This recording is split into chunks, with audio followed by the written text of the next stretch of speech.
Tastes just like chicken. Were you talking about Chinese food?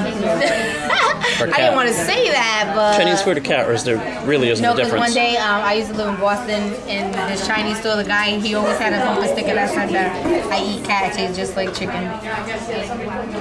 Just saying, I don't eat cat. All right, one of the things they ask, this is their diaphragm. This right here is diaphragm, right? Diaphragm separates thoracic from abdominal because you have to keep this part sealed so that you can change pressure. And that's what forces air in and out, right? Just started. Okay. So this diaphragm, this is muscle, and this is controlled by nerves that run along down the side of the heart right here. So this nerve right here, I can't really get it out with this probe. Right here, it comes down, and inserts in the diaphragm. Right? Those are the phrenic nerves, and there's one, supposed to be one, here's one. There's one on this side as well. As always. Those are the Phrenic nerve. Phrenic nerves, they come down and they innervate the muscles of the diaphragm. Okay? Up here is the larynx, right? Up here. This big plates of cartilage right here and right here. Also the thyroid cartilage. Okay? Just below that,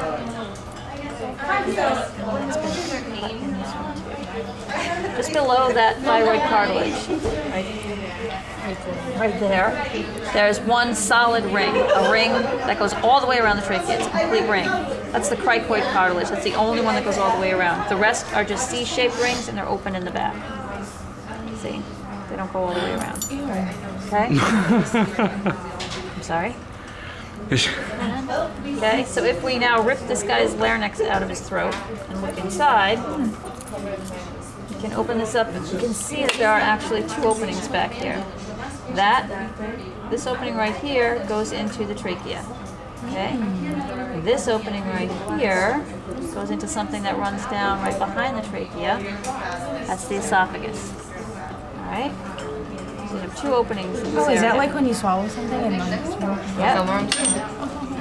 This flap of tissue right here is the epiglottis. When you swallow, that epiglottis folds over and actually covers the opening to the trachea and actually causes the food to slide right down behind the trachea down into the esophagus. Okay, sometimes if it doesn't close properly, it gets stuck in there and you choke.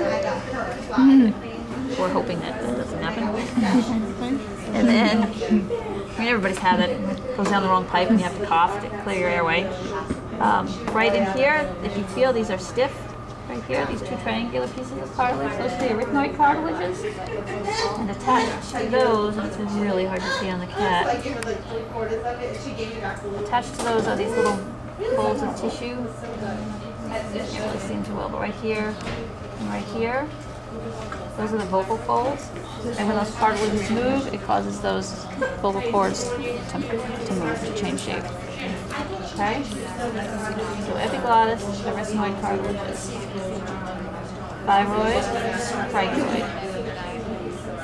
Okay? Yeah, I think it's going to be, On either side, gray matter. when we're done, we'll go look at the cat up on that front bench. It has nice thyroid glands, which are two little bean-shaped glands that sit right on either side, just below the thyroid cartilage. Okay? They tend to get ripped away when we're looking for all those muscles, but that one still has a good set of thyroids. This right here, this gooey stuff, or what's left of it, this I'm going to presume here was thymus gland. Thymus kind of lays right in this area, kind of comes down. Sometimes it sits a little bit on top of the heart like that. It's thymus. In humans, and I'm going to presume it might be the same in cats, I'm not sure, but in humans our thymus gland shrinks as we get older to the point where sometimes we can't identify it anymore. And that's where it would be, right there. Okay? That's the thymus. Okay, let's start with digestion. So again, here's the esophagus. It runs right behind the trachea. Okay. Now this is going to go all the way down, and clearly it's going to bring the food down to the stomach, which is under here. But the stomach is on the abdominal side of the diaphragm. So we need to go through the diaphragm to get to the stomach. The space where the esophagus goes through the diaphragm, here's the esophagus, it's this white thing, right? It's going through the diaphragm right here to come out on the other side, right here. Okay. Where that goes through, that space that allows the esophagus to go through, is called the hiatus. That's the esophageal hiatus. Okay, it's the space through the diaphragm for the esophagus. And sometimes that can rip, that opening rips, and then you get abdominal contents coming up into the thoracic cavity. That's a hiatal hernia, and they have to go in and sew that closed. Okay. Also, see this lighter area right here? It's hard to see, but this light area right here, this right? That's the central tendon of the diaphragm. That's where there's no nerve fibers, they stop. I mean, no muscle fibers, they stop there. So that's why it's lighter in color. It's kind of like a crescent. Okay? Yep. This right here, actually, this is the falciform ligament that sort of holds the liver up under the diaphragm like that. Okay, that's the falciform ligament. It almost looks like it splits the liver in two. Okay, this is all liver. Okay, this little green sac right here is the gallbladder. Okay, if we flip this up a little bit, the gallbladder, the liver produces the bile, right? The bile is stored in the gallbladder, somewhere in here. There's a duct coming from the gallbladder. Duct coming from the gallbladder. It's in all place. Okay, coming from the gallbladder. There's ducts here coming from the liver. These are the hepatic ducts. So you have cystic ducts coming from the gallbladder, hepatic ducts coming from the liver.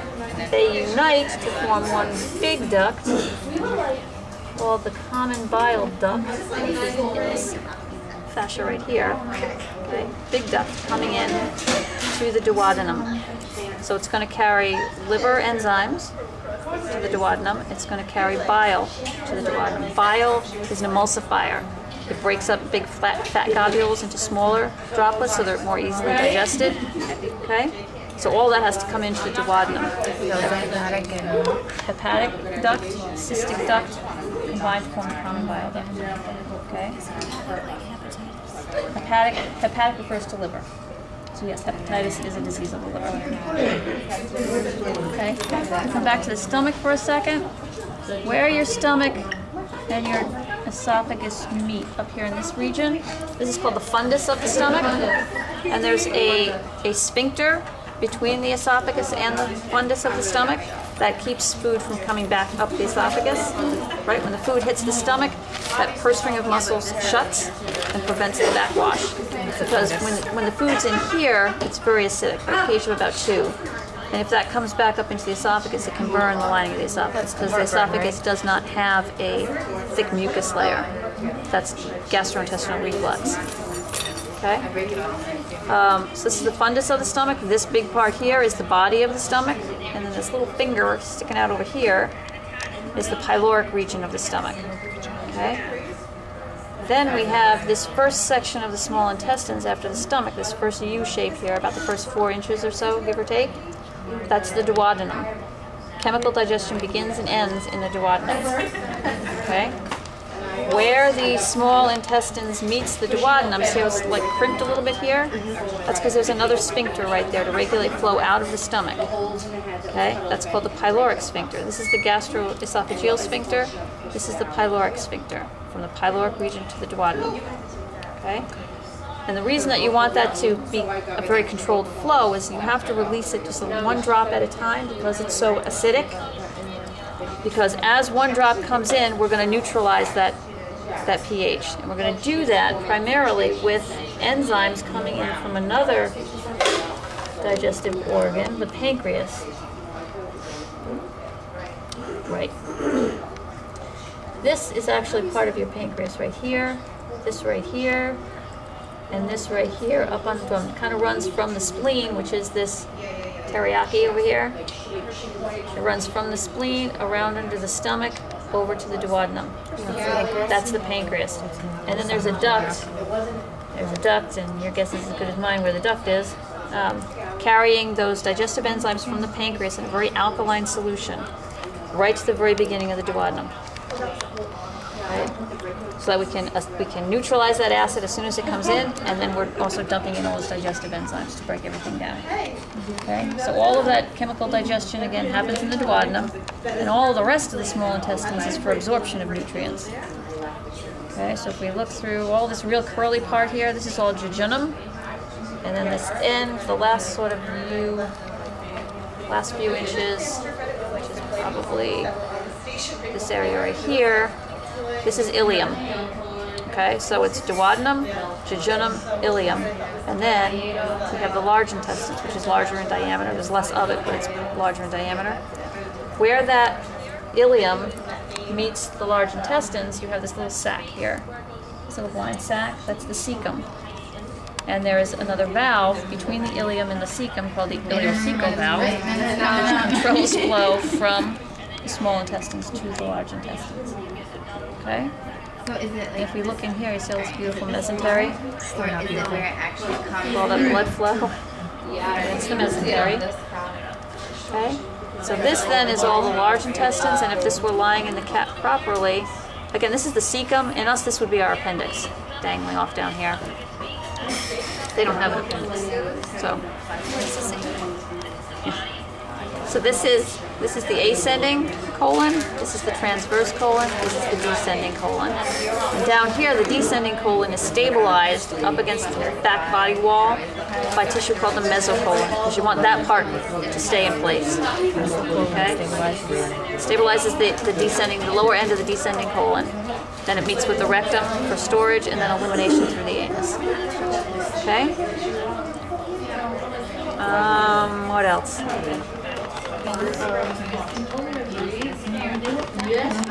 The lungs, I'll get the pluck for the lungs. Go get the pluck. I don't want to get in your way.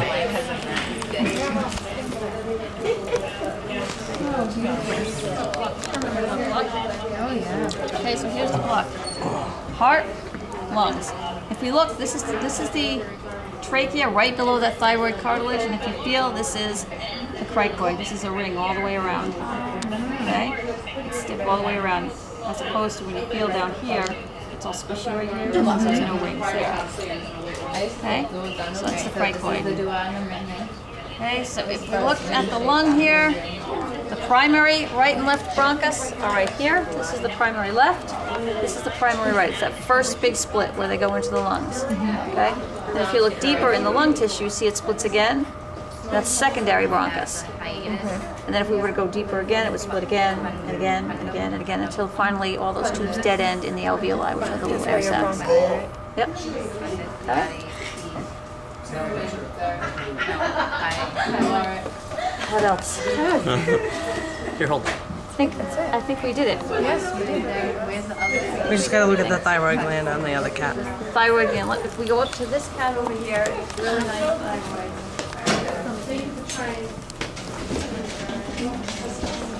Can you show me the sheet pluck? Yes. These are the thyroid glands right here. Okay. Little bean shaped. And then is this the thalamus gland right here? No, that's part of it's the all heart. gone. Okay, it's gone off of that one too. Thymus is what's on this one. It's an old one. Yeah, we had part on the other one too. They have a big chunk on that one. Okay, but these are your. See how you have this little piece of tissue here? They actually sit kind of like saddlebags, kind of connected, and you have a bean on each side. Okay.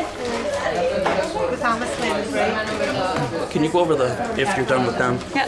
They're trying to figure out the sheep pluck again.